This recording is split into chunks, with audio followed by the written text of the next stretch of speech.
छठा अध्याय नारद जी के पूर्व चरित्र का शेष भाग। श्री सूत जी कहते हैं, शौनक जी, देवर्षि नारद के जन्म और साधना की बात सुनकर सत्यवती नंदन भगवान श्री व्यास जी ने उनसे फिर यह प्रश्न किया। श्री व्यास जी ने पूछा, नारद जी, जब आपको ज्ञानोपदेश करने वाले महात्मा गण चले गए तब आपने क्या किया? उस समय तो आपकी अवस्था बहुत छोटी थी।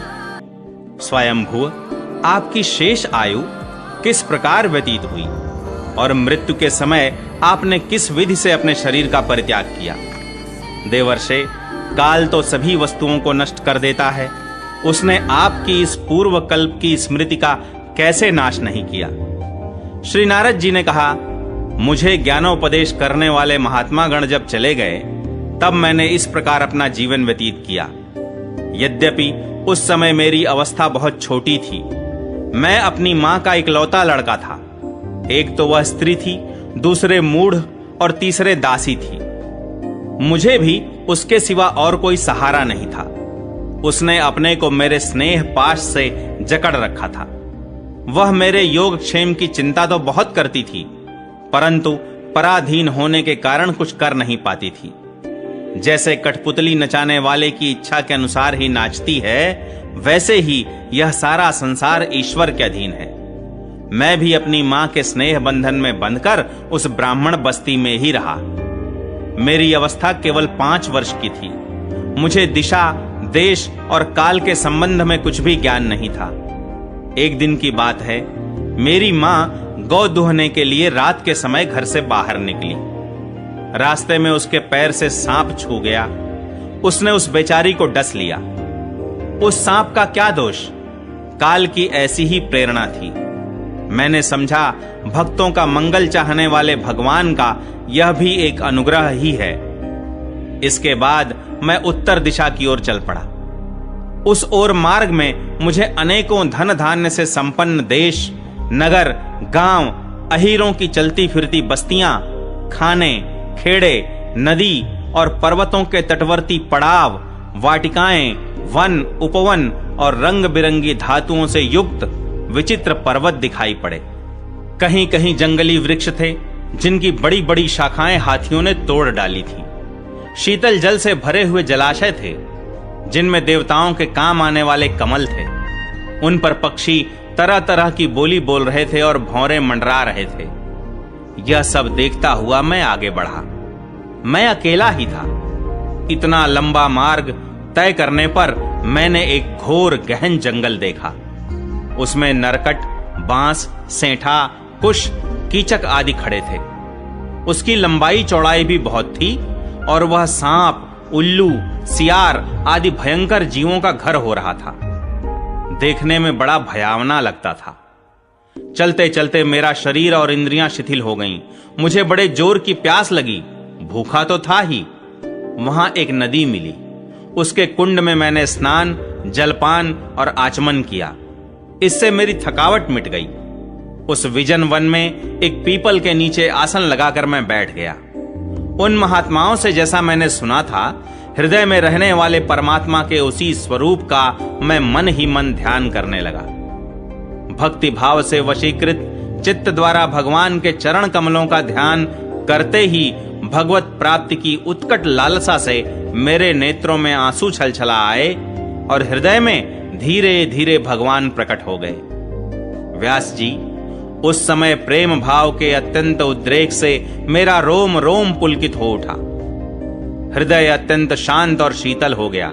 उस आनंद की बाढ़ में मैं ऐसा डूब गया कि मुझे अपना और ध्येय वस्तु का तनिक भी भान न रहा। भगवान का वह अनिर्वचनीय रूप समस्त शोकों का नाश करने वाला और मन के लिए अत्यंत लुभावना था। सहसा उसे न देख मैं बहुत ही विकल हो गया और अनमना सा होकर आसन से उठ खड़ा हुआ। मैंने उस स्वरूप का दर्शन फिर करना चाहा, किंतु मन को हृदय में समाहित करके बार बार दर्शन की चेष्टा करने पर भी मैं उसे नहीं देख सका। मैं अतृप्त के समान आतुर हो उठा। इस प्रकार निर्जन वन में मुझे प्रयत्न करते देख स्वयं भगवान ने, जो वाणी के विषय नहीं है, बड़ी गंभीर और मधुर वाणी से मेरे शोक को शांत करते हुए से कहा, खेद है कि इस जन्म में तुम मेरा दर्शन नहीं कर सकोगे।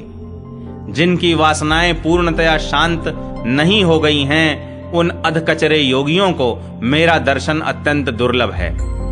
निष्पाप बालक, तुम्हारे हृदय में मुझे प्राप्त करने की लालसा जागृत करने के लिए ही मैंने एक बार तुम्हें अपने रूप की झलक दिखाई है। मुझे प्राप्त करने की आकांक्षा से युक्त साधक धीरे धीरे हृदय की संपूर्ण वासनाओं का भली भांति त्याग कर देता है। अल्पकालीन संत सेवा से ही तुम्हारी चित्त वृत्ति मुझ में स्थिर हो गई है।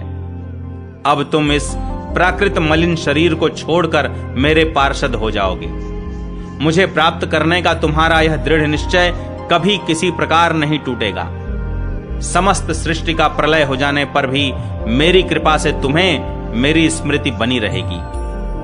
आकाश के समान अव्यक्त सर्वशक्तिमान महान परमात्मा इतना कहकर चुप हो रहे।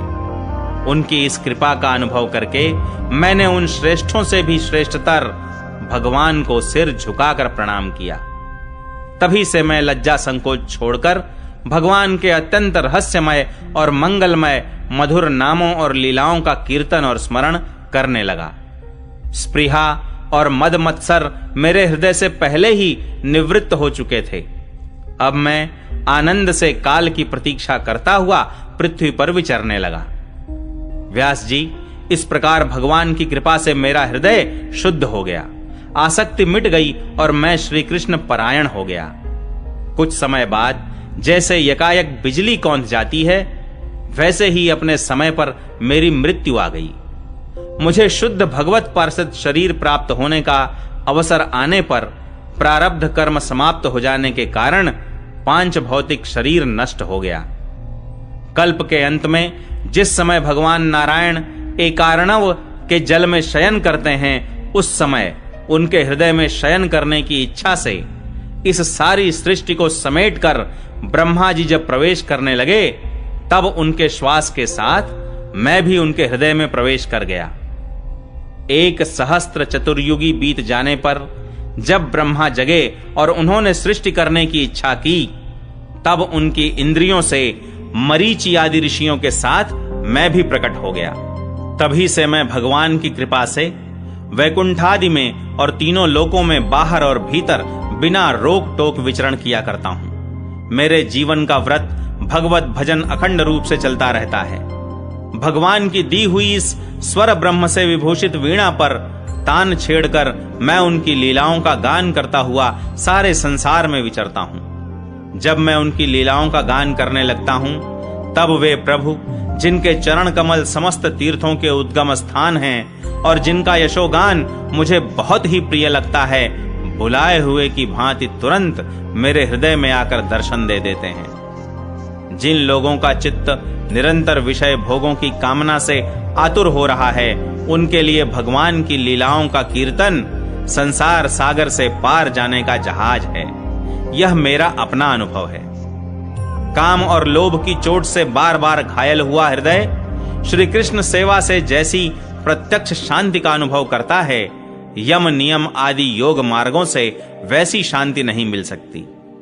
व्यास जी, आप निष्पाप हैं। आपने मुझसे जो कुछ पूछा था, वह सब अपने जन्म और साधना का रहस्य तथा आपकी आत्मतुष्टि का उपाय मैंने बतला दिया। श्री सूत जी कहते हैं, शौनकादि ऋषियों, देवर्षि नारद ने व्यास जी से इस प्रकार कहकर जाने की अनुमति ली और वीणा बजाते हुए स्वच्छंद विचरण करने के लिए वे चल पड़े। आहा, ये देवर्षि नारद धन्य हैं, क्योंकि ये शारंग पाणी भगवान की कीर्ति को अपनी वीणा पर गा गा कर स्वयं तो आनंद मग्न होते ही हैं, साथ साथ इस त्रितापतप्त जगत को भी आनंदित करते रहते हैं।